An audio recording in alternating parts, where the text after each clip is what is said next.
Tepuk tangan dulu dong buat Tuhan kita Yesus Kristus. Amin. Tuhan. Nah, saya percaya diminta untuk menyampaikan tentang tim, Bapak Ibu. Bahasa sehari-harinya tim, tapi kalau bahasa yang sedikit bakunya begitu ya, kesatuan dan persatuan begitu ya. Nah, Bapak Ibu, yang saya mau sampaikan adalah gini. Masalah tim ini ya, itu udah jelas-jelas desainnya Tuhan dari awal. Semua bilang desainnya Tuhan. Sekali lagi desainnya Tuhan. Apa buktinya Bapak Ibu? Pertama, ya keberadaan Tuhan sendiri juga mereka sudah tim toh. Ada Allah Bapa, Allah Putra dan Allah Roh Kudus. Ini sudah tim. Ya, kemudian mereka menciptakan manusia. Kemudian manusia diberikan kepercayaan. Setelah mereka melihat manusia seorang diri ini melakukan apa yang mereka mau, ternyata mereka juga sadar, Tuhan juga kan sadar, tidak baik ternyata nih manusia sendiri saja. Dia harus ada penolongnya. Makanya diciptakanlah manusia berikutnya. Sehingga tim, nggak sendiri dia, tapi minimal berdua. Jadi tim yang paling kecil itu adalah 2 orang Bapak Ibu. Kalau 1 orang belum disebut tim, ya. Tapi kalau disebut itu sudah bisa disebut tim kalau 2 orang minimal. Makanya suami istri itu adalah tim. Amin. Amin suami istri. Ya, jadi bukan sparring partner atau bukan lawan bertinju gitu ya, bukan lawan bertengkar gitu ya suami istri itu, tapi tim. Ya. Kemudian apalagi ya, kakak adik misalkan, saudara bersaudari. Ya, pokoknya minimal 2 orang aja. Itu sudah bisa dibilang tim. Ya. Nah, kenapa? Ya, pertanyaannya kan seperti itu ya. Kenapa dari awal desainnya Tuhan sudah mendesain tim? Ya, kan pertanyaannya seperti itu ya. Apa sih pentingnya tim? Sehingga Tuhan desain dari awalnya tim, nggak bisa sendiri. Ya, kalau anak-anak muda di sini mungkin ngikutin perkembangan perfilman Hollywood mungkin ya. Sekarang kalau obrolan anak-anak muda sekarang kan gitu ya. Superman aja sekarang udah nggak bisa sendiri tuh, udah nggak mampu sendiri tuh. Superman aja harus bikin tim kok. Namanya apa? Avengers. Oh, Avengers bukan Superman. Avengers Iron Man gitu. Kalau Superman nama timnya apa? Justice League. Pura-pura nggak tahu padahal nonton ngumpet-ngumpet. Justice League ya. Jadi superhero pun juga sendirian tuh nggak mampu untuk ceritanya gitu ya, membela dunia ini kan gitu ya, membela bumi ini. Mereka pun nggak. Jadi memang mulai disadari bahwa sekuat apapun kita, ya sekuat apapun Bapak Ibu, nggak bisa sendiri Bapak Ibu. Amin? Amin? Coba bilang, kayaknya masih kurang yakin nih gitu ya. Coba bilang, colek lagi kanan kiri, nggak bisa sendiri bro. Nggak bisa sendiri bro, gitu ya. Lah terus kalau saya jomblo gimana? Itu nasib kalau jomblo. Enggak. Belum ketemu aja. Ya, asik. Udah langsung klik aja tuh Bapak yang di belakang. Belum ketemu Pak. Siap. Ya, jadi nggak bisa sendiri. Ya, nggak bisa sendiri. Harus ada yang bantu, harus ada yang tolong. Nah, bantunya seperti apa? Tolongnya seperti apa? Teamworknya itu seperti apa? Dasarnya coba kita lihat firman Tuhan di Roma 12. Ayat yang ke-4. Roma 12 ayat yang ke-4. Mungkin bisa ditampilkan? Bisa. Multimedianya. Roma 12 ayat yang ke-4.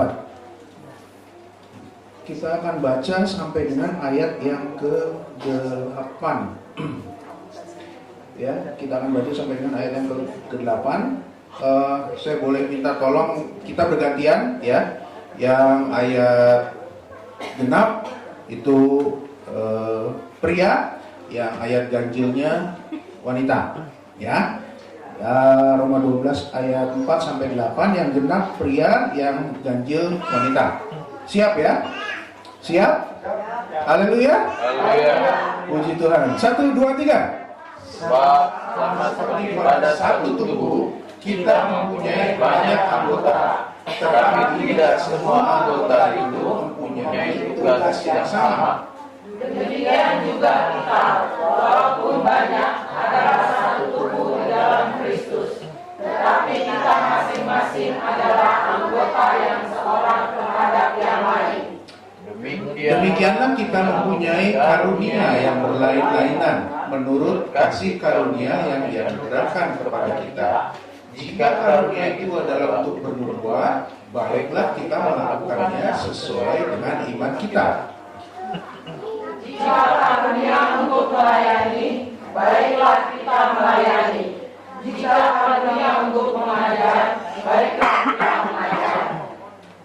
Jika karunia untuk menasihati, baiklah kita menasihati. Siapa yang membagi-bagikan sesuatu, hendaklah ia melakukannya dengan hati yang ikhlas. Siapa yang memberi pimpinan, hendaklah ia melakukannya dengan rajin. Siapa yang menunjukkan kemurahan, hendaklah ia melakukannya dengan sukacita. Amin. Bapak Ibu, kalau Bapak Ibu ada Alkitab atau Alkitab online gitu ya, coba lihat judul perikop di atasnya. Judulnya apa tuh? Persembahan yang benar. Judulnya apa? Persembahan yang benar. Persembahan yang benar. Jadi Bapak Ibu, ini alasannya kenapa Tuhan menganggap tim kesatuan itu sangat penting, karena ternyata berhubungan dengan persembahan yang benar. Semua bilang persembahan yang benar. Sekali lagi, persembahan yang benar.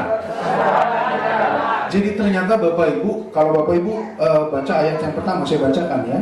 Karena itu saudara-saudara, demi kemurahan Allah aku menasihatkan kamu, supaya kamu mempersembahkan tubuhmu sebagai persembahan yang hidup, yang kudus dan yang berkenan kepada Allah. Itu adalah ibadahmu yang sejati. Jadi tim kesatuan itu adalah persembahan yang benar. Itu adalah ibadah yang sejati. Amin.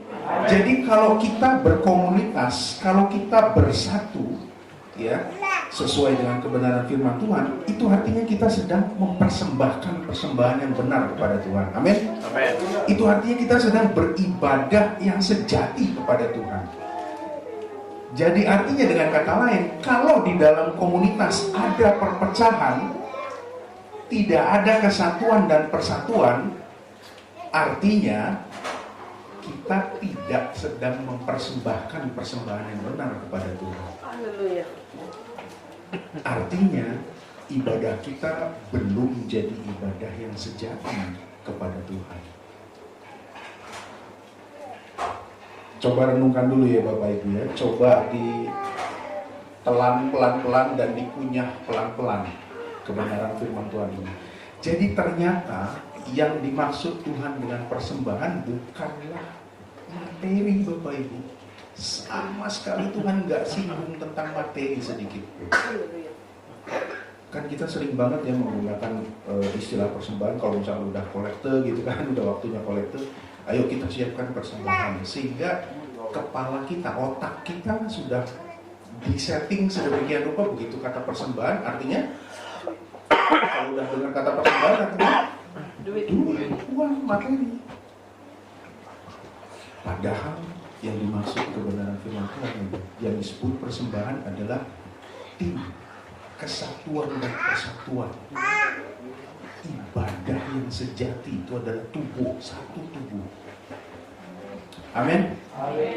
Jadi sekali lagi, mulai dari sekarang Bapak Ibu, coba pelan-pelan ya, kita ubah cara pandang kita. Kita ubah pengertian kita tentang persembahan yang benar. Jangan malu, jangan minder, atau bahkan jangan langsung nangis gitu ya di kaki Tuhan gitu, bilang Tuhan hari ini aku nggak bisa kasih persembahan. Terus Tuhan bilang, terus so what, bilang gitu ya, bahasa anak-anak muda beberapa waktu yang lalu gitu ya. Karena persembahan yang Tuhan mau bukan itu, bukan materi sama sekali, tapi tubuh yang dipersembahkan dan kesatuan dan persatuan, Bapak Ibu. Makanya firman Tuhan di bagian lain kan menjelaskan seperti itu. Kalau misalkan kamu mau mempersembahkan sesuatu kepada Tuhan, pernah dengar firman itu ya? Kemudian ada sesuatu di dalam hatimu tentang saudaramu, firman Tuhan bilang apa? Tinggalkan persembahanmu. Tuhan bilang tinggalkan persembahanmu. Padahal pada waktu itu sesuai dengan adat tradisi mereka, begitu mereka bisa mempersembahkan sesuatu di mezbah korban, itu sesuatu yang keren. Tapi firman Tuhan bilang, kalau kamu ada sesuatu yang nggak benar dengan saudaramu di hatimu, sebelum kamu mempersembahkan korban bakaran sama Tuhan, tinggalkan korban persembahanmu. Datangi saudaramu, cari saudaramu, bereskan dulu masalahmu dengan dia. Artinya apa? Harus satu dulu, harus jadi tim dulu, harus memaafkan dulu, harus menerima dulu kekurangannya, harus mengaku kalau kita yang salah, harus minta maaf kalau kita yang salah. Sampai itu sudah selesai, beres, barulah kembali firman Tuhan, barulah kembali dari persembahan korban bakaran. Amin. Amin. Jadi ini bukan sesuatu yang apa ya istilahnya yang bisa dianggap remeh, Bapak Ibu. Karena ini berkenaan dengan perkenaan Tuhan kepada hidup kita. Jadi jangan heran kalau misalkan Bapak Ibu sudah merasa, aduh Tuhan, saya kan sudah rajin kasih persembahan. Kolektor 3 kali, saya kasih 3 kali Tuhan. Bahkan istilahnya saya sampai nggak makan Tuhan, saya kasih persembahan buat Tuhan. Tapi kenapa Tuhan? Kan gitu. Ya, tapi kenapa Tuhan? Why? Why me? Ya, Tuhan bilang, why not? Gitu kan. Ya kenapa enggak? Kan gitu. Ya, mungkin memang ada yang salah dari persembahan kita.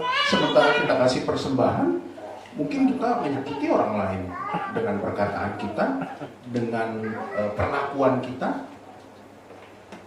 Ya, mungkin kita baru aja chatting ya atau kirim WA yang menyakiti teman kita, saudara kita, suami kita, istri kita, anak-anak kita dan sebagainya.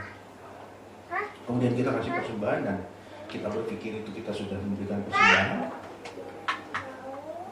Coba dipikir ulang lagi ya Bapak Ibu ya. Jadi itu pentingnya kesatuan, yaitu persembahan yang benar, dan tubuh kita ini jadi ibadah yang sejati. Amen. Jadi saya mau sampaikan gini Bapak Ibu, ibadah ya lagi-lagi seperti tadi persembahan juga. Kalau kita dengar kata persembahan biasanya langsung kita pikirin duit kan gitu. Dan kalau kita dengar kata ibadah, Bapak Ibu mikirnya apa? Ayo kita ibadah yuk. Nah ya yang kita lakukan ini kan, seperti yang kita sedang lakukan ini kan, itu ibadah kan. Padahal lagi-lagi apa yang dimaksud ibadah oleh kebenaran firman Tuhan? Yang tadi barusan saya bacakan di ayat yang pertama, persembahkan tubuhmu sebagai persembahan yang kudus, hidup, dan berkenan kepada Tuhan. Itu ibadahmu yang sejati. Amin. Amin. Semua bilang ibadah yang sejati. Sekali lagi ibadah yang sejati. Jadi kalau kita dengar kata ibadah, seharusnya kita nggak langsung mikir, oke, gedung gereja, ada liturgi, ada susunan acara dari awal pertengahan hingga akhirnya, nyanyi-nyanyi, dengar khotbah, kasih uang, kasih persembahan, selesai. Itu ibadah. Lagi-lagi, jangan heran dan jangan kaget kalau Bapak Ibu sudah merasa, Tuhan, saya setiap minggu rajin ke gereja, nggak pernah absen saya. Tapi kenapa? Lagi-lagi kan gitu.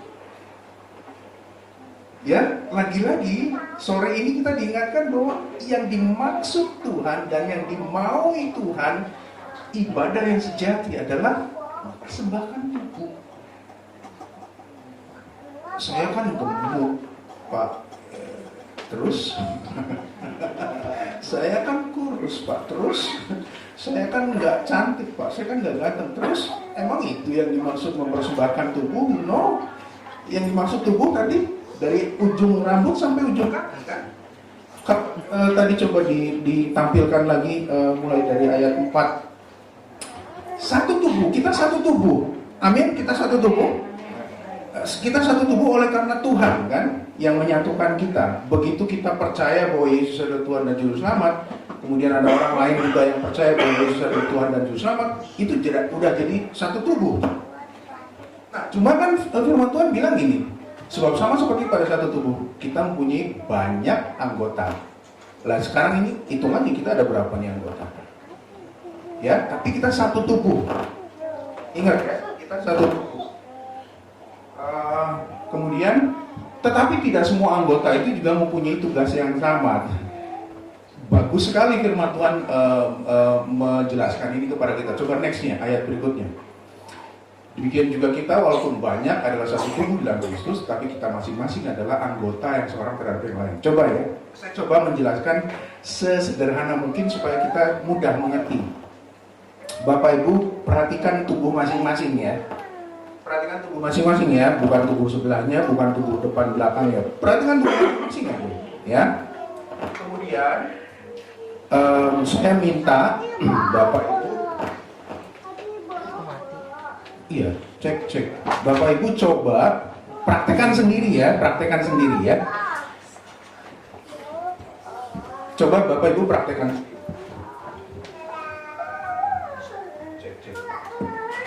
Cek. Oke, sip. Oke. Perhatikan tubuh masing-masing ya. Kemudian Bapak Ibu coba praktekkan ke tubuh Bapak Ibu sendiri ya.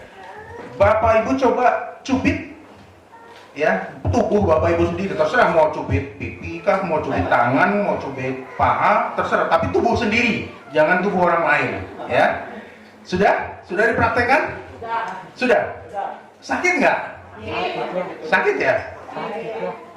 Kok bisa ya? Padahal yang mungkin tadi Bapak Ibu yang dicubit tangan gitu, tapi kok Bapak Ibu bisa bilang semuanya sakit.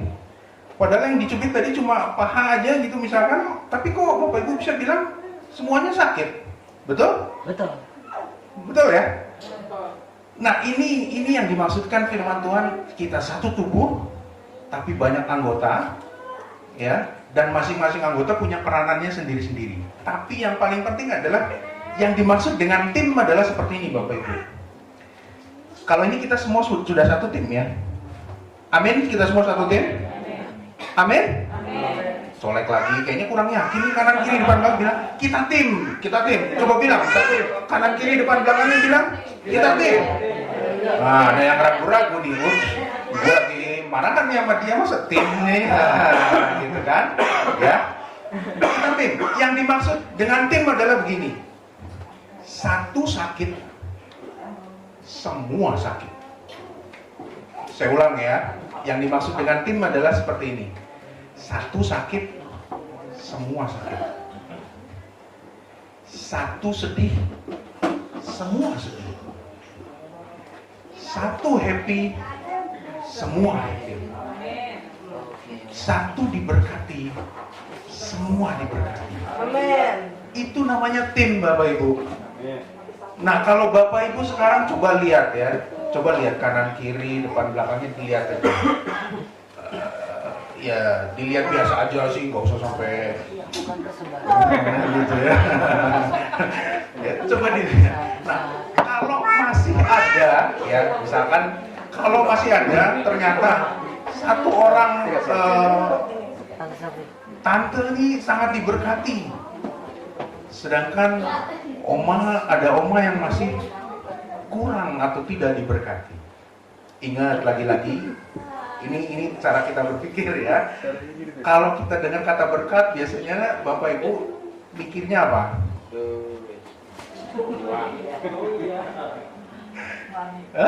Kalau dengar kata berkat, langsung dipikirannya tentang apa? Ya duit lagi kan, lagi-lagi materi, lagi-lagi duit gitu kan. Dan biasanya juga kita kebiasaan kita juga gitu. Misalkan kita lagi ada uang lebih nih gitu kan, kemudian kita kasih ke seseorang gitu kan, ini ada berkat, gitu kan. Jadi orang kan nerimanya, oh ya berkat ya berarti duit gitu kan. Padahal kalau kita sehat itu berkat atau bukan? Berkat. Kita punya pekerjaan itu berkat atau bukan? Kita punya suami yang setia berkat atau bukan? Kita punya istri yang setia berkat atau bukan? Kita punya anak-anak yang luar biasa berkat atau bukan? Haleluya! Ya, jadi berkat itu lagi-lagi bukan cuma sebatas materi, Bapak Ibu. Aduh, dangkal sekali kalau Bapak Ibu menganggap berkat itu hanya sekedar materi yang keuangan. Ya, nah jadi kalau dilihat ada satu jemaat yang sakit di dalam tim kita, maka seharusnya semuanya merasa sakit. Artinya merasa sakit bukan terus jadi beneran sakit semuanya gitu ya, enggak gitu. Maksudnya langsung ngeh gitu ya, dan langsung kita diskusi nih, Oma ini sakit loh, kita tengokin yuk apa yang kita bisa lakukan ya buat membantunya. Ya, amin? Amin? Nah, lagi-lagi itu bukan cuma tugas gembala jemaat, Bapak Ibu. Oh, saya bisa senang nih dengar ini. Ya, saya ulangi ya. Itu bukan cuma tugas gembala jemaat memperhatikan jemaatnya itu. Memang itu tugas beliau juga, tapi kalau kita sudah betul-betul merasa bahwa kita adalah tim, maka itu pasti akan berpengaruh. Seperti tadi Bapak Ibu cubit, bagian yang dicubit ini bukan cuma ini aja yang sakit kan, tapi otak udah langsung kirimkan, aduh sakit, dan bagian badan yang lain langsung bereaksi kan, aduh sakit, langsung dilepas atau lain dan lain sebagainya. Ya, kalau misalkan ada dua orang yang berantem, ya, apakah dengan mudah, atau mungkin Bapak Ibu pernah lihat orang yang benar-benar menerapkan apa yang firman Tuhan bilang, begitu pipi kananmu ditampar kasih pipi kiri. Pernah lihat orang yang seperti itu Bapak Ibu? Yang sering dilihat apa? Tampar pipi kanan, tonjok pipi kanan lawannya gitu. Nah, kenapa bisa seperti itu? Karena merasa sakit kan? Iya kan? Jadi maunya yang ngebalas gitu kan? Nah,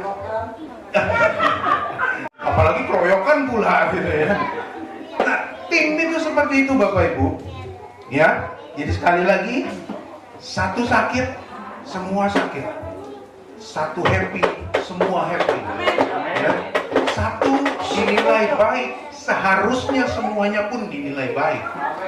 Dan sebaliknya, kalau satu dinilai tidak baik, maka itu akan berpengaruh ke semua tim. Itu tim namanya Bapak Ibu. Coba ya saya tanya, Bapak Ibu bebas aja langsung angkat tangan, langsung jawab begitu ya. Saya tanyanya begini. Coba sebutkan atau kasih tahu ke saya bagian yang paling penting dari sebuah sepeda motor. Angkat tangan dan jawab. Bagian yang paling penting dari sebuah sepeda motor. Coba kasih tahu saya apa? Ya, Tante. Ban. Oke. Apa? Rem. Bensin. Oli. Yang paling penting, bagian yang paling penting dari sebuah sepeda motor. Starter, busi, apalagi? Orang yang bawanya. Orang yang mengendarai ya maksudnya. Kalau orang yang bawa maling gitu. Orang yang mengendarainya ya. Orang yang bawa. Bawa apa lu? Bawa mobil. Kuat banget lu bawa mobil. Bisa bawa mobil dia. Mengendarai mobil ya. Apalagi bagian yang paling penting dari sebuah sepeda motor? Apa? Stangnya. Betul, nggak ada stangnya gimana? Ada lagi bagian yang paling penting dari sebuah sepeda motor? Apa? Rantai. Lampu. Oke, apa lagi? Kuncinya. Kunci, apa lagi? Tangki, apa lagi? Apa? Aki, apa lagi? Banyak deh. Sebetulnya jawabannya adalah semuanya penting. Loh iya dong. Misalkan tadi semuanya ada nih, motornya semuanya lengkap. Lah nggak ada orangnya. Apa bisa berjalan sendiri? Nggak bisa. Terus misalkan apa tadi ada yang menyebutkan akinya, iya betul, orangnya ada nih, motornya semua lengkap, stangnya ada, tapi nggak ada akinya. Bisa jalan? Nggak bisa juga. Bahkan mungkin bagian yang paling penting, misalkan tutup ventil ban. Kalau misalkan itu nggak ada, terus anginnya sedikit demi sedikit keluar terus dan akhirnya kempes, apa bisa dikendarai dengan baik bannya? Tidak. Dan akan berpengaruh ke seluruh motor, betul? Padahal itu bagian paling kecil. Atau mungkin ada baut atau skrupnya apa yang lepas gitu. Pada waktu jalan tiba-tiba pedalnya lepas, pedal remnya lepas gitu kan. Jadi nggak bisa ngerem. Apakah bisa dikendarai dengan baik motornya? Nah, tim itu seperti itu Bapak Ibu. Jadi, saya mau sampaikan ini tolong diingat baik-baik ya. Sekali lagi coba lihat kanan, kiri, dan depan belakangnya. Dan tanamkan di dalam pikiran Bapak Ibu adalah ini. Mereka semua penting. Amin. Sekali lagi, mereka semua penting. Coba bilang kanan kiri, kamu penting. Kamu penting. Nggak ada kamu nggak bisa jalan.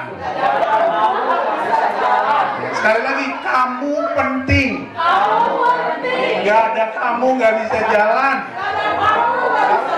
Oh, puji Tuhan, haleluya. Tepuk tangan dulu buat Tuhan kita dong. Jadi mulai dari sekarang, jangan anggap remeh siapapun Bapak Ibu. Jangan pandang rendah siapapun Bapak Ibu. Bapak Ibu lihat anak-anak kita nih, jangan anggap rendah mereka loh.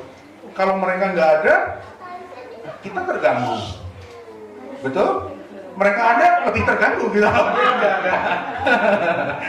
Ya? Seperti tadi, ada satu orang jemaat yang misalkan hari ini nggak datang, nggak ibadah, nggak kebaktian, ya. Kalau saya pribadi, saya merasa ada yang kurang. Oh iya sih, ini nggak datang ya hari ini. Kenapa ya? Kita cari tahu. Kenapa? Apakah sakit? Apakah nggak ada ongkos? Apakah keluar kota atau apa? Itu tim namanya Bapak Ibu.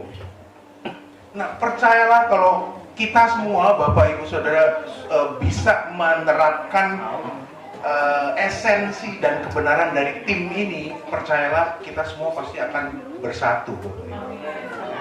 Ya, nah Firman Tuhan bilang masing-masing anggota itu punya perannya sendiri-sendiri. Ya, akan lebih jelas coba buka di 1 Korintus 1 Korintus 12. 1 Korintus 12. 1 Korintus 12 ayat 12. Lagi-lagi judul perikopnya apa? Banyak anggota tetapi satu tubuh. Karena sama seperti tubuh itu satu dan anggota-anggotanya banyak, dan segala anggota itu sekalipun banyak merupakan satu tubuh, demikian pula Kristus. Lagi-lagi, bukankah dalam komunitas itu yang kita hadapi ada banyak keterbatasan, betul? Nah, biasanya kalau kita menghadapi keterbatasan itu apa yang kita lakukan? Kebanyakan kita nyerah, marah, ya kan? Nyalain orang lain, ya itu kayak tadi, lu sih pendek, lu sih gendut, gitu kan? Lu sih tua, gitu ya. Kebanyakan kan udah langsung menyalahkan gitu, tanpa kita berpikir, gimana caranya ya supaya bisa lewat dan supaya saya bisa bantu teman saya sebelahnya supaya bisa lewat juga gitu kan. Kasihan juga tadi tante tuh sampai itu kalau saya nggak hati-hati mungkin bergelimpangan korban gitu tadi. Ya, terus tadi godaannya kan gitu, terbatas nih melanggar aturan akhirnya kan gitu ya. Jadi itu yang kita pelajari sore hari ini Bapak Ibu tentang tim ya. Tadi kalau Bapak Ibu nggak peduli dengan timnya, kira-kira bisa nyampe nggak sarungnya? Ya kalau misalkan tadi saling menyalahkan gitu, lu nggak gesit sih, gitu ya. Lu susah sih geraknya. Kira-kira nyampe nggak kalau kayak gitu? Ya, jadi ingat, satu tubuh, banyak anggota, dan masing-masing anggota punya perannya sendiri-sendiri. Kalau Bapak Ibu ingat itu dan lakukan perannya dengan sebaik-baiknya, percayalah, misi, visi, tujuan apapun juga yang Tuhan kasih dalam hidup kita pasti akan tercapai. Ini sama sekali nggak bicara tentang waktu, ya, karena Tuhan punya waktunya sendiri. Kita nggak tahu kapan waktunya Tuhan yang tepat. Tapi selama kita tahu bagian kita apa, tadi mata kah, telinga kah, mulut kah, tangan kah, kaki kah, pinggul kah, gitu ya. Selama kita kerjakan bagian kita, percayalah hasilnya akan baik. Amin. Ya, jadi lagi-lagi jangan sibukkan diri kita dengan melihat kesalahan orang lain atau kekurangan orang lain. Seperti tadi misalkan yang estafet kelereng juga, lu sih kenapa pendek sih, gitu kan? Terus berkutat dengan itu, apakah akan sampai juga? No, ya. Tapi selama kita bisa menyesuaikan diri, oke, dia lebih rendah dari saya, ya sudah, saya menyesuaikan tingginya. Ya, kecuali yang pendek juga bisa menyesuaikan tingginya, mungkin dia naik apa gitu, misalkan kalau di permainan sebenarnya mungkin itu bisa terjadi, asalkan pokoknya tujuannya asalkan kelerengnya nyampe gitu kan. Itu akan lebih keren lagi, itu akan lebih jelas lagi Bapak Ibu belajar tentang tim ini, tentang teamwork ini, tentang kerjasama ini. Dan percayalah, nggak mungkin kita bisa sendiri. Amin. Ya, jadi nggak mungkin kita bisa sendiri, kita perlu orang lain. Nah, coba sekali lagi bilangkan lagi di depan belakangnya, saya perlu kamu. Saya perlu kamu. Ya, jadi nggak bisa kita sendiri. Amin. Puji Tuhan. Tepuk tangan sekali lagi buat Tuhan kita. Mungkin ada yang mau disampaikan dulu dari Bapak Ibu, atau mungkin ada yang pertanyaan. Kita diskusi sedikit, boleh ya, Sir ya? Masih ada waktu ya. Jam 5 ya rencana ininya mulai. Ya, masih ada waktu sedikit. 5 menit boleh. Silakan 1-2 orang. Mungkin ada yang mau menyampaikan pengalaman dari permainan tadi, mungkin ada pandangan-pandangan tertentu mungkin, atau pertanyaan-pertanyaan, silakan. Ada?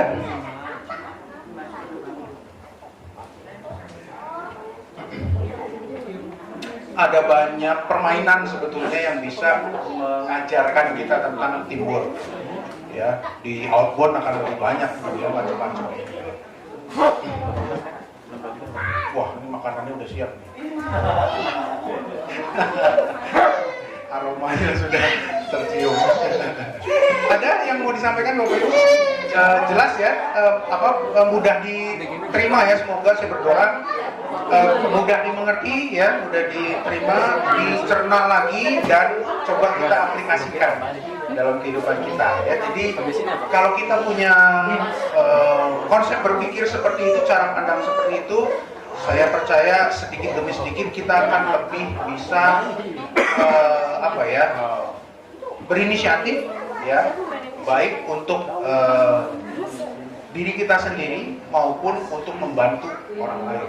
Bahkan bisa jadi nanti sampai ke level Bapak Ibu, kalau misalkan lihat jemaat yang lain gitu ya, misalkan ada kesusahan gitu ya, mengalami kesulitan, itu Bapak Ibu bisa langsung datang, apa yang bisa saya bantu? Wah, itu keren banget kalau udah bisa seperti itu ya.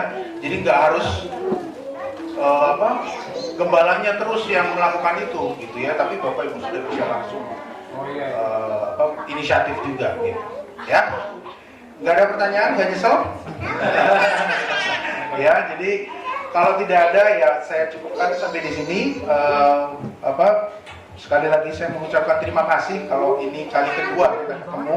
Ya, semoga ke depan juga kita masih bisa ketemu lagi ya, dalam keadaan sehat pula gitu ya, dan kita belajar lagi hal-hal yang lain yang sederhana tapi powerful sih kalau buat saya ya. Itu bahkan yang jadi dasarnya gitu buat kita. Kita nggak perlu pusing dulu untuk hal-hal yang lainnya dulu, tapi dasarnya aja dulu gitu ya, sedikit-sedikit kita benahi. Itu aja. Tuhan Yesus memberkati. Saya kembalikan ke saya. Tuhan.